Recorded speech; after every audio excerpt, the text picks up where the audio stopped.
The Quran that Muslims use today can supposedly be traced back to the Quran that was compiled by Zayd ibn Thabit during the reign of Uthman, the third of the so-called rightly guided caliphs. But we shouldn't forget that Zayd compiled the Quran twice, once during the caliphate of Abu Bakr, the first of the rightly guided caliphs, and later during the caliphate of Uthman.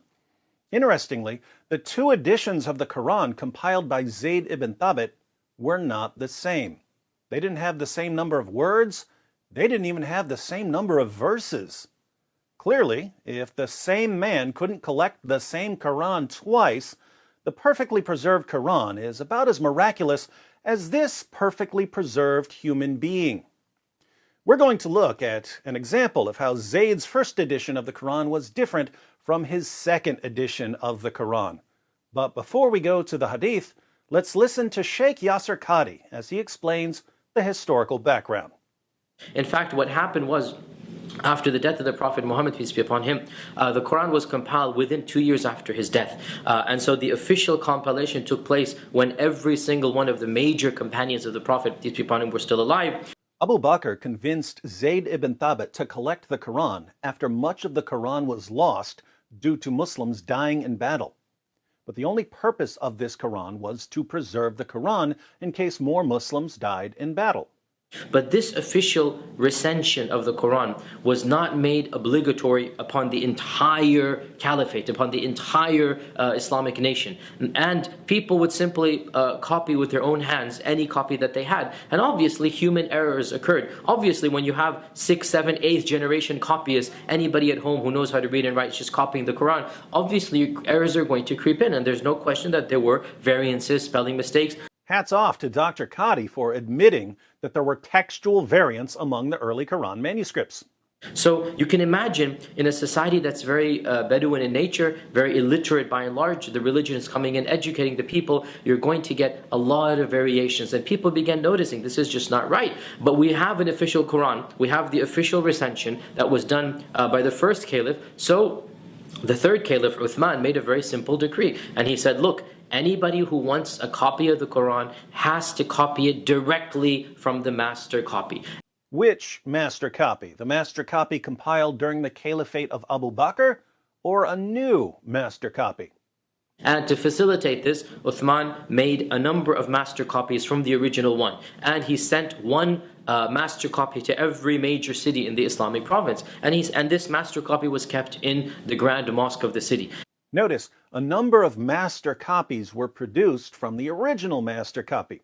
Dr. Qadhi makes it sound as if these were simply copies of the first Quran Zayd produced. As usual, however, Dr. Qadhi isn't giving us the whole story. But he's already admitted that Muslims had copies of the Quran with various mistakes, so what happened to those? And from then on, anybody who wanted a Quran was free to go to the master copy and copy it directly from the original copy that was in the main mosque of the city. Therefore, when this was done, Uthman then said, anybody who has a private collection, anybody who has his own handwritten Quran that's 7th, 8th, 9th generation away, you need to dispose of it. And how is it disposed of? The way that you dispose of Qurans is you burn them. So Abu Bakr decided to have Zayd ibn Thabit put together a master copy of the Quran. There was no obligation for other Muslims to follow this copy. Muslims made their own copies of the Quran, and since Muslims were making their own copies from memory or from copying someone else's copy, differences crept into the text. Uthman saw the problem, and he decided to make some copies of the master copy so that everyone's copies would match. And naturally, Uthman ordered Muslims to hand over their error-filled personal copies in order to completely standardize the text. That's the Sheikh Yasser Qadhi version of events. As is often the case when Muslim scholars explain the history of the Quran, however, there are holes in the narrative. Let's read a few passages from Sahih al-Bukhari, and we'll start to see the problem. Sahih al-Bukhari, 4679. Narrated Zayd bin Thabit al-Ansari, who was one of those who used to write the divine revelation, Abu Bakr sent for me after the heavy casualties among the warriors of the Battle of Yamama, where a great number of Qurra, those who know the Quran by heart, were killed. Umar was present with Abu Bakr, who said, Umar has come to me and said, the people have suffered heavy casualties on the day of the Battle of Yamama, and I am afraid that there will be more casualties among the Qur'an at other battlefields whereby a large part of the Quran may be lost unless you collect it. And I am of the opinion that you should collect the Quran. Abu Bakr added, I said to Umar, how can I do something which Allah's Messenger has not done? Umar said to me, by Allah, it is really a good thing. So Umar kept on pressing, trying to persuade me to accept his proposal till Allah opened my bosom for it, and I had the same opinion as Umar. Zayd bin Thabit added, Umar was sitting with him, Abu Bakr, and was quiet. Abu Bakr said to me, you are a wise young man, and we do not suspect you of telling lies or of forgetfulness, and you used to write the divine revelation for Allah's Messenger. Therefore look for the Quran and collect it in one manuscript. Look for the Quran? I thought they all knew it. By Allah, if he, Abu Bakr, had ordered me to shift one of the mountains from its place, it would not have been harder for me than what he had ordered me concerning the collection of the Quran. I said to both of them, how dare you do a thing which the Prophet has not done? Abu Bakr said, by Allah, it is really a good thing. So I kept on arguing with him about it till Allah opened my bosom for that which he had opened the bosoms of Abu Bakr and Umar. So I started to search. He had to search? I thought they all had it memorized. I started to search for the Quranic material and to collect it from parchments, scapula, leaf stalks of date palms, and from the memories of men who knew it by heart. I found with Khuzaymah 2 verses of Surat at-Tawbah which I had not found with anybody else, and they were, verily there has come unto you a messenger, Muhammad, from amongst yourselves, i.e. whom you know well. It grieves him that you should receive any injury or difficulty. He, Muhammad, is anxious over you to be rightly guided. Verse 9, 128. The manuscript on which the Quran was collected remained with Abu Bakr till Allah took him unto him, and then with Umar till Allah took him unto him, and finally it remained with Hafsa, Umar's daughter. Notice a few things from this passage. First, the reason Umar suggested collecting the Quran into a book was that the Muslims who had parts of the Quran memorized were dying in battle. Umar said, the people have suffered heavy casualties on the day of the Battle of Yamama, and I am afraid that there will be more casualties among the Qur'an at other battlefields whereby a large part of the Quran may be lost unless you collect it. Strange, didn't Allah promise that He would protect the Quran? This is actually a watered-down version of what happened. In reality, the only people who had certain passages of the Quran memorized died at the Battle of Yamama. We read in Ibn Abi Dawud's Kitab al-Masahif, many of the passages of the Quran that were sent down were known by those who died on the day of Yamama, but they were not known by those who survived them, nor were they written down, nor had Abu Bakr, Umar, or Uthman by that time collected the Quran, nor were they found with even one person after them. So, numerous Quran passages were lost because the only Muslims who had the passages memorized die in battle. If you're a Muslim and you're thinking to yourself, that's nonsense because hundreds of Muslims had the entire Quran memorized, congratulations. You mindlessly believed what your lying apologists told you. Your parents must be so proud of your extreme gullibility. Second, Abu Bakr and Zayd ibn Thabit thought it was a really strange idea to collect the Quran into a book. They had no concept of collecting the Quran into a book, but they decided that it's better than losing more of the Quran. Third, Zayd says that he knew it would be extremely difficult to collect the Quran. He says, by Allah, if he, Abu Bakr, had ordered me to shift one of the mountains from its place, it would not have been harder for me than what he ordered me concerning the collection of the Quran. But if Muslims today are correct and tons of early Muslims had the Quran memorized word for word, wouldn't it be pretty easy to make a manuscript of the Quran? I'm starting to notice that what Muslims today say about the Quran is totally different from what the early Muslims said about the Quran. Fourth, collecting the Quran was a messy process.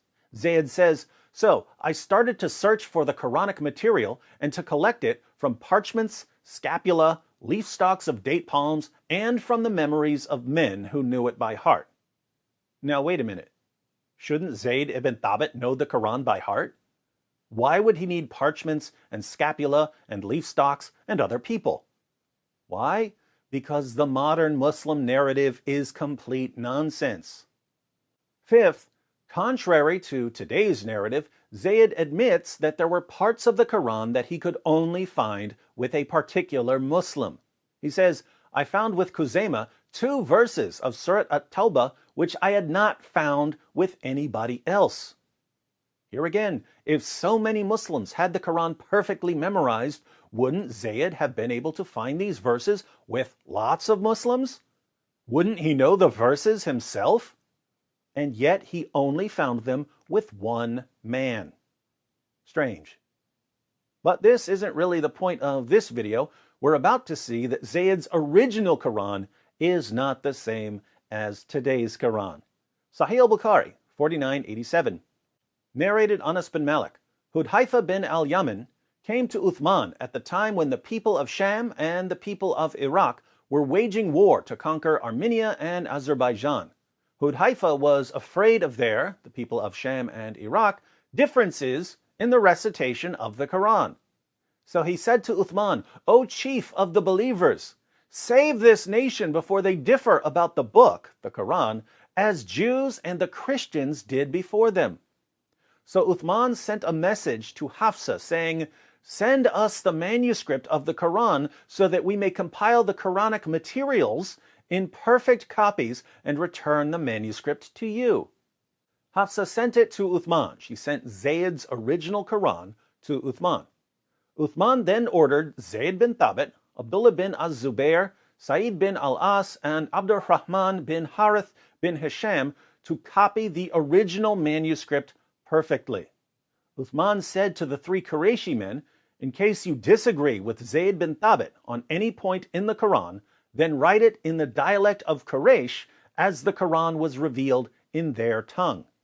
They did so, and when they had written many copies, Uthman returned the original manuscripts to Hafsa.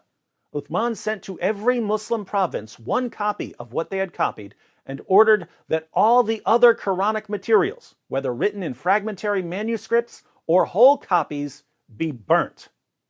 Notice 3 things here. First, Muslims were reciting different versions of the Quran. Hudhaifa was afraid of the people of Sham and Iraq, differences in the recitation of the Quran. That's strange, since there's only one Quran perfectly preserved since the time of Muhammad. Oh wait, even Sheikh Yasser Qadi admits that Muslims were reciting different versions of the Quran with numerous errors. People would simply copy with their own hands any copy that they had. And obviously, human errors occurred. Obviously, when you have 6th, 7th, 8th generation copyists, anybody at home who knows how to read and write is just copying the Quran, obviously errors are going to creep in. And there's no question that there were variances, spelling mistakes. In a society that's very Bedouin in nature, very illiterate by and large, the religion is coming in, educating the people, you're going to get a lot of variations. And people began noticing this is just not right. Second, if you think these are only minor differences, read the passage. Hudhaifa says, "Save this nation before they differ about the book, the Quran, as Jews and the Christians did before them." There are major differences between Jews and Christians. Hudhaifa says that if Uthman doesn't intervene, Muslims will end up differing as much as Jews and Christians. Third, Zayd and co. aren't simply making a word-for-word copy of Zayd's earlier Quran, because Uthman admits that the team might have some disagreements.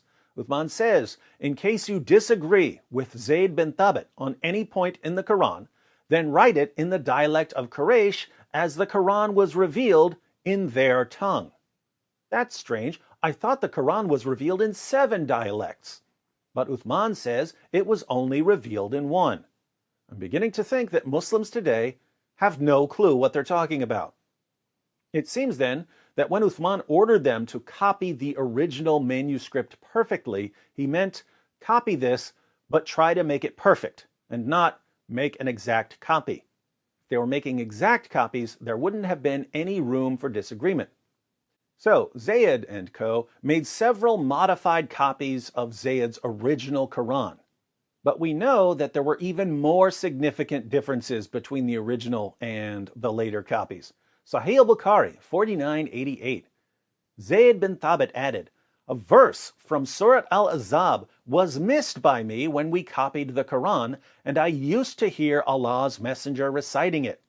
So we searched for it." They had to search for it? I thought they all knew it by heart. "So we searched for it and found it with Khuzaymah bin Thabit al-Ansari. That verse was, 'Among the believers are men who have been true in their covenant with Allah.'" Verse 33-23. Sahih al-Bukhari 4784. Narrated Zayd bin Thabit, "When we collected the fragmentary manuscripts of the Quran into copies, I missed one of the verses of Surat al-Ahzab which I used to hear Allah's Messenger reciting. Finally, I did not find it with anybody except Khuzaymah al-Ansari, whose witness was considered by Allah's Messenger equal to the witness of 2 men. And that verse was, 'Among the believers are men who have been true to their covenant with Allah.' 33-23. Notice, this was when Zayd and co. were making the copies, so this was during the caliphate of Uthman. Now, if they were simply copying Zayd's earlier version of the Quran, why were they using what Zayd called fragmentary manuscripts? Apparently, Zayd didn't think that any of the earlier manuscripts were complete. They were all fragmentary, including his. But here's what's interesting. Even though Zayd had his original version of the Quran, and even though he had numerous other manuscripts, he noticed that something was missing from all of them. He remembered a verse that he couldn't find anywhere. He went looking for it, and he eventually found it with Khuzaymah al-Ansari, the same Muslim who was the only Muslim who remembered the last 2 verses of Surah 9. Here again, I thought that there were hundreds of Muslims who had memorized the entire Quran word for word. And yet, there were verses that no one except Khuzaymah could remember. Putting all of this together, the early Muslim community didn't want to have the Quran in book form. They only reluctantly agreed to compile the Quran into a book because they recognized that human memory is a really, really bad way to preserve an entire book. If we go with the story in Kitab al-Masahif, much of the Quran was already lost. Muslims put together a physical copy because they didn't want to lose more of it. If we go with the watered-down story in Bukhari, we can still see that Muslim leaders were extremely worried that they would lose parts of the Quran unless they had a physical copy. What do Muslims tell us today? They tell us that the Quran couldn't be corrupted because of the infallible tool of human memory. What do the early Muslims tell us? They tell us, don't trust human memory. Get a hard copy. Muslims today also tell us that there has never been a single difference anywhere in any manuscript of the Quran. And yet, even Muslim scholars are admitting that the first generation of Muslims were making mistakes in their manuscripts.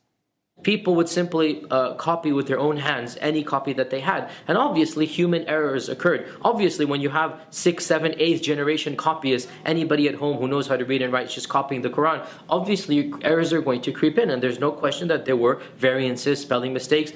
How could a Muslim make a mistake in writing the Quran when he was surrounded by Muslims who had memorized it perfectly? One of life's great mysteries.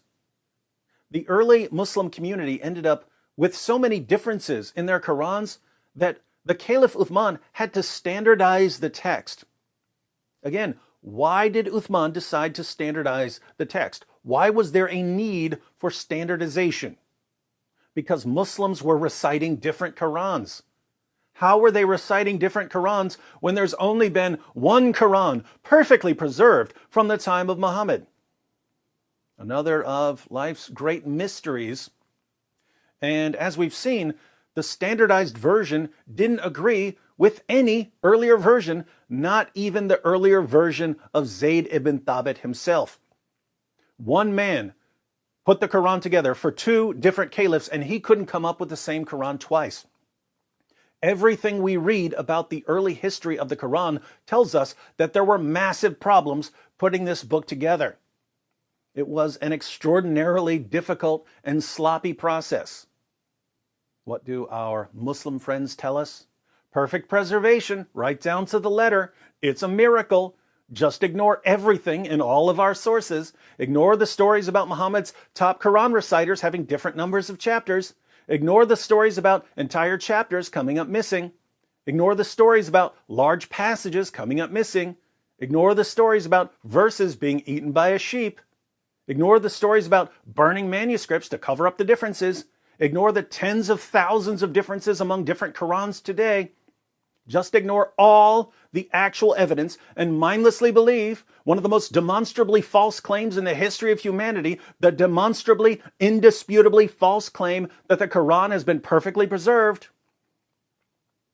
Oh, Muslims, you have no idea how happy you made us when you decided that the centerpiece of your case for Islam would be a claim that anyone can refute if they do 5 minutes of research.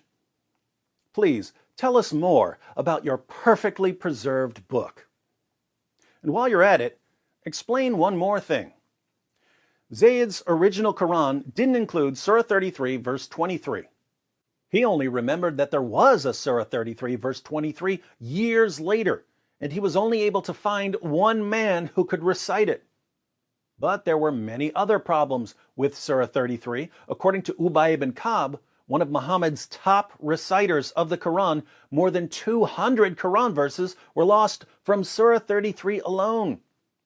The verse of stoning and the verses about breastfeeding adults were also in Surah 33. These verses are no longer in there because Aisha had the only copy and her sheep conveniently ate it. So tell me, why did Surah 33 cause so many problems for the early Muslim community when there were supposedly so many Muslims who had memorized the entire Quran? If you don't know what I'm talking about right now, be sure to watch my video, 200 plus Quran verses missing from a single chapter. We need you to explain all of these problems with Surah 33 so that we don't continue thinking that there are holes in the narrative. You don't want us thinking that there are holes in the narrative, do you?